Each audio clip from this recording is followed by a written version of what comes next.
తామరాకు నీటిలో తడవదెందుకు? తామరాకుకి నీటికి మధ్య స్పర్శ కోణం యాంగిల్ ఆఫ్ కాంటాక్ట్ 90 డిగ్రీల కంటే ఎక్కువ ఉంటుంది. అప్పుడు అది నీటిలో తడవదు. ఒక ద్రవానికి వస్తువు యొక్క తలానికి మధ్య కోణము 90 డిగ్రీల కంటే ఎక్కువ ఉంటే అది వస్తువులో తడవదు. ఒక తామరాకు కానీ కొన్ని రకాల ఆకులను కానీ చూస్తే వాటి మీద ముళ్ళ లాంటి చిన్న చిన్న సూక్ష్మ నిర్మాణం ఉంటుంది.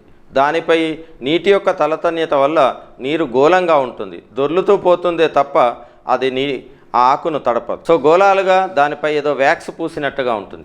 మనం కూడా మన చేతికి కొంత నూనెను కానీ గ్రీజును కానీ పూసుకొని నీటిలో చేతిని ముంచితే మన చేయి తడవదు, ఎందుకంటే అప్పుడు స్పర్శ కోణం పెరుగుతుంది.